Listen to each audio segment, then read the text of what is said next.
Hello, this is historical reporter Shannon Gamble with my co-reporter Emma Martin.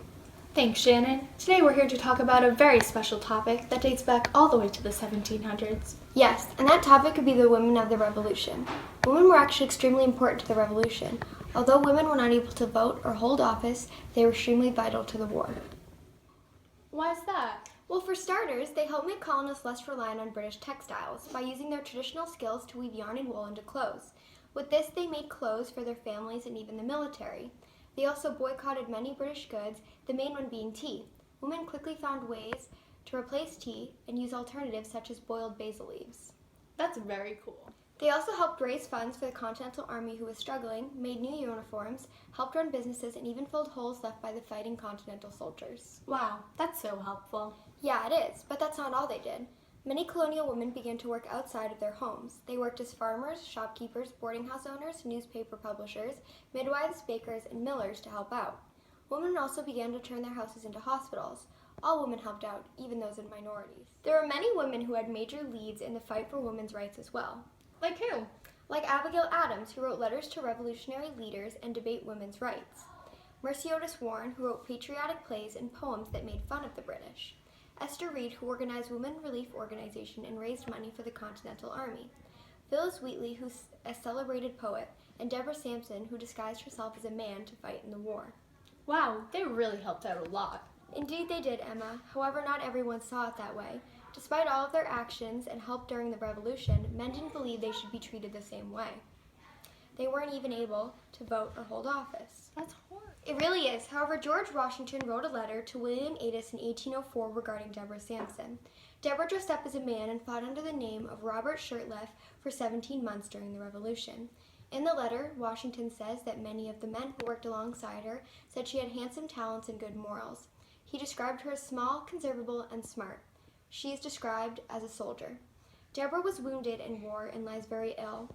Washington believes she is deserving of money and being paid for the work that she has provided them. He hoped that they would do everything in their power to give her the relief that she deserved. She was obviously a very honorable woman. Indeed. As you can see, women were extremely important to the American Revolution. Without women, there is no way the war would have ended in the way it did. Very interesting, Shannon. Next, we have a reporter on the scene who is interviewing a very interesting woman whose name you should all know. Sachi, we're coming to you on the scene. Thanks, Emma. I'm here with the First Lady of the White House, Abigail Adams. Thanks for having me, Sachi. Abigail, it's such an honor to be meeting you. You have changed the lives of so many women of the Revolution. I was wondering how this all started. What's your background? Well, I was born in Weymouth, Massachusetts in 1744. I grew up in an amazing family with my parents, William and Elizabeth. My father was the Congregationalist minister, and he went to Harvard University. From a young age, I always had an interest in learning. I taught myself arithmetic, writing, and reading using my father's extensive library. I even started a journal when I was younger. Interesting. Do you think that you received the same level of education as the boys your age that were attending school? Oh, I wish. I still struggled with many things, such as spelling and writing, due to the fact that I was self-taught. Oh, I see. So one of the questions I've been dying to ask is, when did you and John first meet? Oh, I met John when we were 15 years old. My soon-to-be brother-in-law introduced me right when he graduated from Harvard. We bonded over many things, such as books and politics, and 2 years later, on October 25th, 1764, we got married and lived in Quincy. Wow, 1764. That was the start of the Revolution. What was your job, and when did you realize that women were not treated the same as men? I also am well aware that you had 5 kids. How was that like? Well, it was always obvious that the men were the ones who did the fighting and the business work, while the women were expected to stay home and take care of the kids. It wasn't until later in my life when I realized that I needed to start speaking out to colonists in general about how badly women were being treated, and having 5 kids while all this was happening was obviously hectic. Say that we flash forward a few years to 1774, when John left Boston and served for the First Continental Congress. How was life like when John was under the public eye and was constantly traveling? How did you deal with the absence of John? I don't believe that a woman should have to rely on a man, but it was hard to take care of 5 kids while John was gone. I dealt with it though. I educated my kids because I feel that education is one of the most important things in the world because it drives the future. And at this point, me and John began to exchange important letters. I'd have to agree on that one. As the war furthered, how were you and John involved? John was a lawyer, so he was always involved in the war, while I stayed at home and lent a hand to the local militiamen. The militia would come by to our house, asking for food, water, or a place to stay, and I would always be happy to lend a hand. Sometimes it's the little things that count. In the letters you wrote to John, what were some of the main topics? John and I's letters mostly just talked about our daily lives, our concerns and fears. Actually, I have one letter here that was called Remember the Ladies. It dated back to the time where John was writing the new coat of arms for America. I said to him, in the new code of laws, which I suppose it will be necessary to make, I ask you to remember the ladies and be more generous and favorable to them than your ancestors. Don't put such unlimited power in the hands of men. You see, I was concerned about the way women were being treated, and I hope that because of this letter, that women's rights have come further in today's day and age.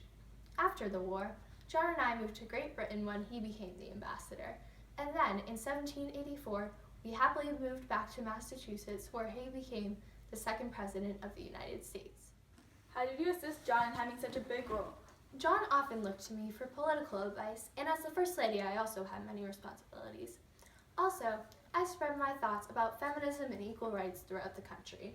Thanks so much for your time, Abigail. Back to you at the studio, Shannon. Last on our special segment about the women of the Revolution is Emma with some information about another special lady, Mercy Otis Warren. Mercy Otis Warren was one of the most important women of the American Revolution, maybe even more important than some of the men. She, an influential writer during the Revolution, was born on September 25th, 1728, in a small town called Barnstable, Massachusetts. She was the third of 13 children. Wow, that's a big family. Yes, but Mercy was particularly close to one brother, James Otis, who was a lawyer and a politician. James despised the British and the Loyalists, so when he became very sick after a fight with some British soldiers and began to mentally deteriorate, Mercy soon felt the same rage toward the British. When her brother died, her hatred just increased. That's very sad. But while her brother's death fueled her anger, it also inspired her to use her gift of writing in his honor. She was educated not formally, but beside her brothers. Mercy began her career as an anonymous writer and wrote plays that mocked the British. That was very brave of her, seeing as that if people found out about her being the author, it would ruin her reputation as a woman in that time. Very true. But Mercy was also a feminist. She believed that women were not given the same opportunities as men, and therefore couldn't develop an education or a full potential in the community. Mercy prided herself in being involved in public affairs and often shared her opinions with important figures like John Adams, Thomas Jefferson, and Samuel Adams. She seems like a very strong woman. She is also a very strong writer. Mercy was one of the first women to write for the public rather than her own personal reasons. She wrote many patriotic plays like The Adulator and The Defeat that were based off of real people in the Revolution. For example, a family feud between her family and Governor Hutchinson, a loyalist, inspired her to create a villain in her plays that was based off the governor. That is so clever of her, and also makes her written work about the Revolution a good source of information. Good point, Shannon. After the war, she wrote a series of 3 volumes that gave lots of information about the American Revolution, called A History in the Rise, Progress, and Termination of the American Revolution. She voiced her opinion about government in these books, particularly in Chapter 30, A Survey of the Situation of America on the War with Britain. In this chapter, she speaks proudly about America and how they won the war fairly. Mercy writes about her confidence in America despite the fact that the colonies are shocked by the sudden separation from Britain and have no plan for a future government. She also says that Americans must not lose their freedom to a monarchy like they had in Britain. Mercy openly criticizes Britain and King George, saying that they were finally free from the shackles that Britain had them in, and that they had gotten away from horrible hereditary leaderships. She called Britain's government a corrupt monarchy, and that in order for America to be truly free, they needed to annihilate the memory of kingship and royalty. How can she have so much knowledge about the government ideas? Well, Mercy was actually first exposed to the idea of a citizen-run government through her readings when she was young. And during the war, her husband, James Warren, was elected president of a secret congress within the colonies.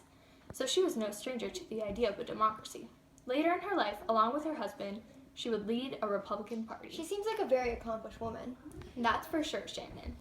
In addition, writing was not the only thing she did in the Revolution. She held secret meetings in her home to protest British rule. She also aided to the creation of the Committees of Correspondence by holding these meetings. She visited her husband while he was leading troops to fight against the British and Abigail Adams to discuss politics. She definitely contributed a great deal to the American Revolution. The world lost a brilliant mind when she passed away on October 19, 1814. Well, that's all for today on our topic. See you next time on Channel 4 Breaking News in History. This is Shannon Gamble, signing out.